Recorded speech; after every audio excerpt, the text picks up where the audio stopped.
واذا ركبوا في الفلك دعوا الله مخلصين له الدين. بس هر کله بچ دا کافرانه سوار شول په کشته کې نو دعا به غوښتا دی الله تعالی نه مخلصین له الدین خالص کون کیو الله تبارک وتعالى ته الدین د دین.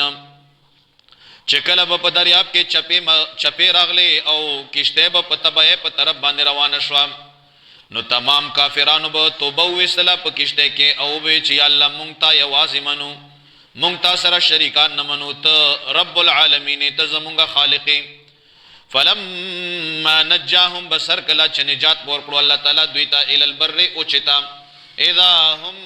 یشرکون ناګهانه دوی بیا شرک کولو. چې کله به وچته کشته لاړه او کشته به د غرقېدو نه بچ شو نو دغه کافرانو او مشرکانو به بیا خپل بوتان یادول او په همدغه ټکي باندې د ابو جهل زوی اکرامه رضی الله تعالی عنہ مسلمان شو. چاته پوښتنه وکړه چې تا د ایمان ته څنګه مسلمان شې تا څنګه کومه داسې یو خبره و چې ته مجبور شې او کلمه دې ویله. اجازه سره د ملګرو په کشته کې سور روانو پدا کې په دې سمندر کې ډېر سخت چاپې راغلي په کشته کې چې څومره خلک ناستو دغه ټولو خلکو چغې کړې چې رب العالمین موږ دغه مشکل نه بچ کا موږ دې غرقېدو نه بچ کا یا لته موږ خالق یو موږ صرف تا منو ته موږ خالق مالک تا ته موږ عبادت کو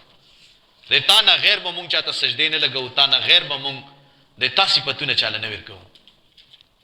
اکرام رضی الله عنه فرمایي چې کله دا کشته وچه تلاړه غاړې تاو خلک تیرا کوشول چې ټولو وی چې مړه بس دا مونږه سي یو خبره کړه چې ما ورته چې ظالمانو کوم رب العالمین چې تاسو سمندر په منځ کې د چپونه بچ کوي همغه رب العالمین تاسو په وچه باندې د ډیرو مشکلاتو نه بچ کولای شي. نو ویلې زیاته کو ویلې ظلم کو چې د سمندر په منځ کې په کشته کې چې په غر کې دوه شول ته یو الله منو او چې کله کشته نه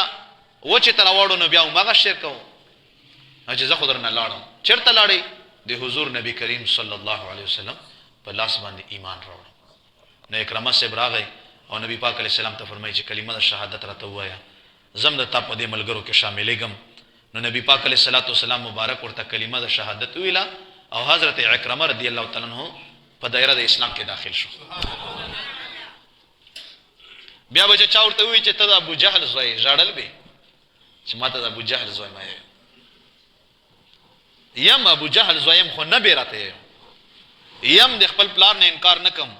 خو ابو جهل ما خوګ نبی دومره زیره لید چې زه د هغه چې څوک راته چې ته د اغزوي نو دا ټکه ماته دا ښکاری لګا څوک راته بدر دی نو دته بچ چاوي چې ته د ابو جهل زوی په دې بخپه کېدو. نو بیا باقاعده صحابه کرام منع کړی شو دینه چې دا څه ورته نه یو بس په نوم ورته اخله حضرت اکرمه رضی الله تعالی. نو الله پاک فرمای لیکفروا بما آتیناهم د دې لپاره چې دوی کفر کوي په هغه څه باندې چې موږ ورکړی دوی ته ولیتمتعوا او د دې لپاره چې دوی فائدہ حاصله کړي فسوف يعلمون بس زر دی چې دوی به پوه شي. اولم يروا آیت دوی نه ګوري ان جعلنا حرما آمن